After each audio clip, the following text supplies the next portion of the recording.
आज दोपहर को एयर इंडिया की फ्लाइट संख्या AI 171 दुर्घटनाग्रस्त हुई और कई पैसेंजर इसके अंदर हताहत होने की संभावनाएं हैं। इस घटना से पूरा देश क्षुब्ध है और पूरा देश एक साथ पूर्ण संवेदनाओं के साथ ये जो दुर्भाग्यपूर्ण हादसे में पैसेंजर हताहत हुए हैं, इनके परिजनों के साथ खड़ा है। सबसे पहले मैं भारत सरकार, गुजरात सरकार, भारत सरकार के प्रधानमंत्री जी और गुजरात सरकार की ओर से भी जो लोग हताहत हुए हैं, इनके परिजनों के प्रति गहरी संवेदना व्यक्त करता हूं। 10 ही मिनटों में हादसे के भारत सरकार के पास सूचना पहुंची। तुरंत ही मैंने मुख्यमंत्री जी, यहाँ के गृह मंत्री, होम डिपार्टमेंट के control room, civil aviation department, civil aviation मंत्री, सभी से संपर्क किया। प्रधानमंत्री जी का भी तुरंत ही फोन आ गया और भारत सरकार और गुजरात सरकार के सभी डिपार्टमेंट एक साथ होकर राहत और बचाव कार्य में लगे। इस विमान में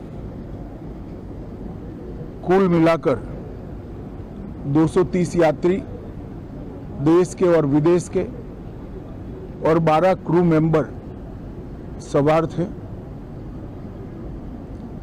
इसमें से एक यात्री का बचने का अच्छा समाचार मिला है, मैं उनको मिलकर आया हूं। मृत्यु का आंकड़ा तो DNA परीक्षण और यात्रियों की पहचान के बाद ही अथॉरिटी अधिकृत रूप से घोषित करेगी, मगर जो यात्री बचा है उसको मैं मिलकर आया हूं। घटना के तुरंत बाद गुजरात सरकार ने बहुत त्वरा से डिजास्टर मैनेजमेंट की सारी इकाइयों को अलर्ट करते हुए, चाहे हेल्थ डिपार्टमेंट हो, चाहे फायर ब्रिगेड हो, चाहे पुलिस विभाग हो, भारत सरकार की भी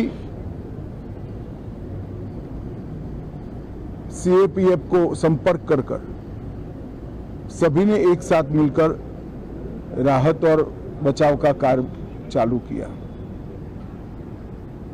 मगर 1.25 लाख लीटर ईंधन विमान के अंदर ही था और लगभग गर्मी, तापमान इतना ऊंचा हो गया कि किसी को बचाने की मौका ही नहीं मिला। अब मैं घटना स्थान पर भी जाकर आया हूं। सारे यात्रियों के मृतदेह को बाहर निकालने का काम लगभग समाप्त हो चुका है। जितने यात्रियों के परिजन यहां पहुंच चुके हैं, वो सबका DNA लेने की कार्यवाही भी 2-3 घंटों में समाप्त हो जाएगी। विदेश में जिनके परिजन हैं, उनको सूचना देने की कार्यवाही समाप्त हो चुकी है और जैसे ही पहुंचते हैं उनके भी DNA सैंपल लिए जाएंगे और मृतदेहों की पहचान के लिए जितने मृतदेह मिले हैं, इनके भी DNA सैंपल लेने की कार्यवाही समाप्त हो चुकी है।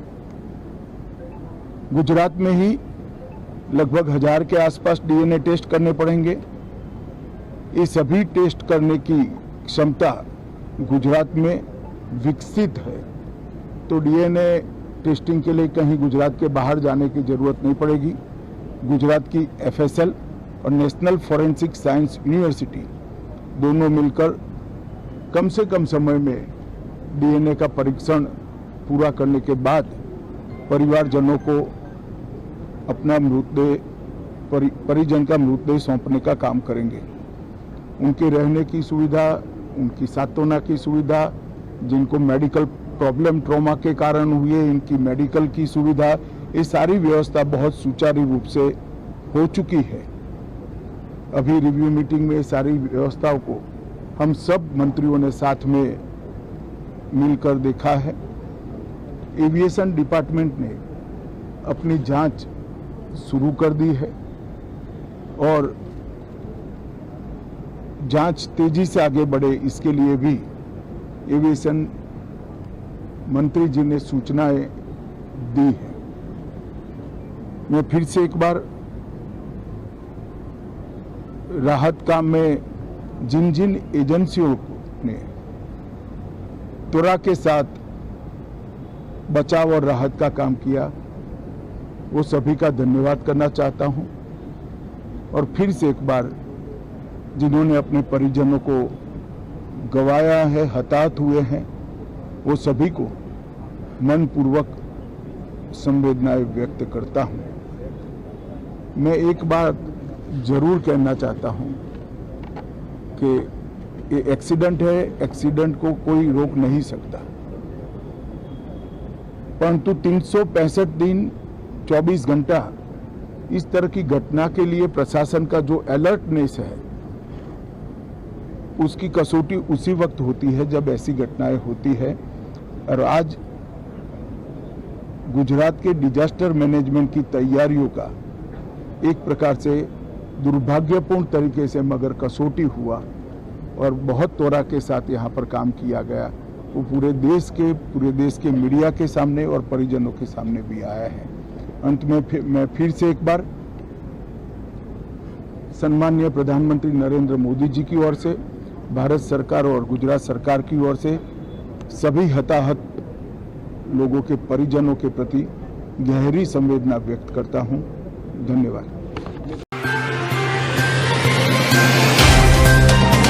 तो व्हाट्सएप, ट्विटर, फेसबुक, इंस्टा जहां भी आपका अकाउंट है, इसे शेयर बटन के द्वारा वहां पर शेयर करें।